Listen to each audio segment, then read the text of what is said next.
So I'm sure you guys have all heard about the Lily Phillips situation. She's an only user, will say, that recently slept with 100 men in a span of 24 hours. And she's been making waves on the internet, with many people saying that she needs to take responsibility for her actions and get herself out of the hole she dug herself into. And many people are also saying that it's the men's fault, and that the men that lined up are the people who objectified her and almost forced her to do this. Now, my personal opinion is they're both at fault. I think Lily should be responsible for her own actions and obviously quit OnlyFans and stop objectifying herself for money. But I also think that these men should stop buying the OnlyFans and should not line up and objectify women. But I decided that we should watch the documentary for ourselves to get our own opinion on this. And no, I won't be watching the whole documentary on this video. If you want to check it out, it's on YouTube. But I will be reacting to some of the clips from it. So without further ado, let's get into it. I'm Lily Phillips, and today I'm getting ran through by 100 guys.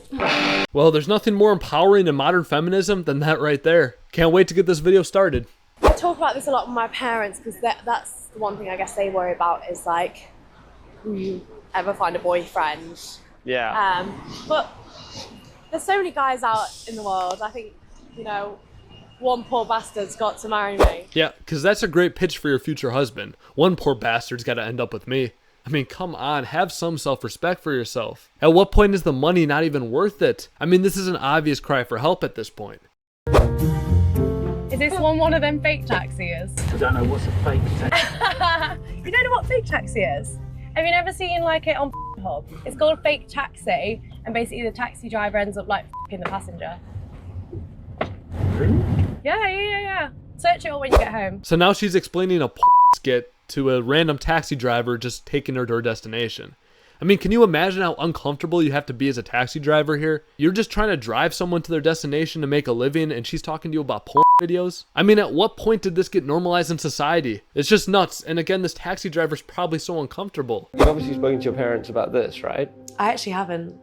My parents know what I do, but I'm not on the phone to them every day going, oh, you know, I just got DP'd, I'm 17 guys today, or this and that. They don't need to know the logistics. Of course.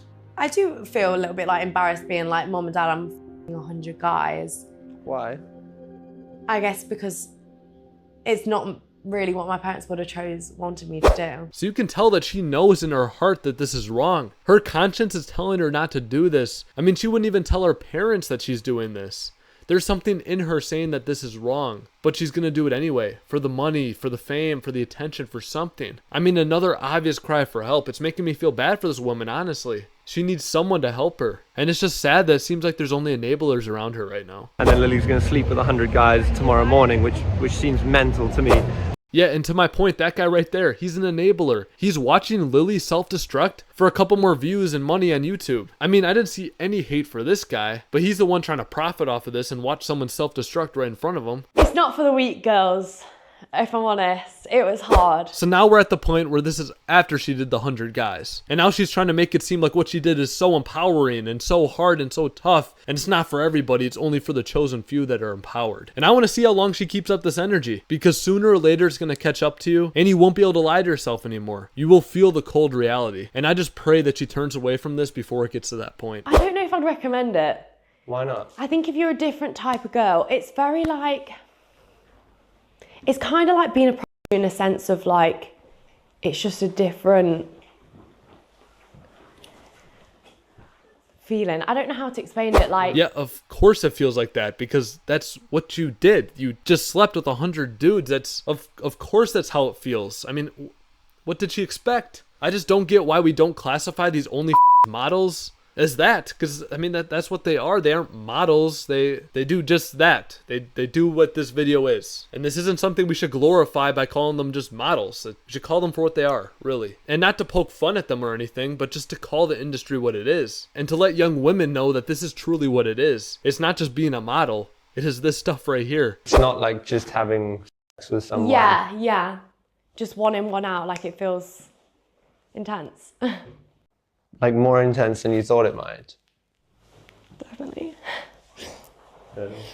Sorry. Okay. Okay. Just take 1 minute. And now you can see the regret start to sink in, and it's sad. It really is. And you can just tell that she's living a lie. And she's told by society that this is empowering and she should be proud of herself. And you can tell that deep down she isn't. And there's some sort of void that she's trying to fill with all this worldly things. And that's just not going to fill that void. I think sometimes like feeling so like robotic, like by the, I think like the 30th, you know, like when we're getting on a bit, I've got like a routine of like how we're going to do this. And like, it just, sometimes you'd like disassociate and be like, you know, like it's not like normal sex at all. In my head right now, I can think of like 5, 6 guys, 10 guys that I remember. And that's it. I mean, she's just objectifying herself. She said that she felt robotic and she was just doing a job. It's just crazy that as a society we've gotten to this point where an act of love is just robotic with no emotions and no feeling. I mean, it's sad. You can see how destroyed mentally she is when she's talking. I mean, that right there should make no woman want to go into this industry. When you see how draining and taxing it is on Lily right here. Have you even processed, do you think, what's happened? Not yet. God, I won't forget this day, Jesus. Yeah, she can't even process what's just happened. This is a classic example of just doing before thinking. And this is something that she'll probably never forget. And I hope that she can use this as a lesson and use it as a turning point and realize that this is wrong and realize that there's a better way to life. But my confusion was only added to in the days following our filming with Lily, as she announced to her fans that in February of 2025, she would be sleeping with 1,000 men in a single day to break the world record. Last week I did 101 guys. Now this was just the warm up because in February I'm going to be the first person ever to reach 4 digits of guys all in one day. Well, I guess that was not the turning point, but I know she said February, so there's still time to get to her. She needs someone in her life to be real with her and not to be an enabler, and to stop her from doing this in February, and to let her know that this is self-sabotaging and self-destruction in its finest. And I truly hope that she doesn't go through with this. And I don't know if you guys could tell, but throughout this video I started really hot and I started attacking the situation. But as I watch this more, I've realized that I feel kind of sad and I feel bad for Lily almost. Because as much as she should take responsibility for her actions, there are people rooting her on to do this. There are men that are buying her OnlyFans and lining up to sleep with her. And they aren't totally to blame, but also Lily isn't totally to blame. And also there's the societal factor.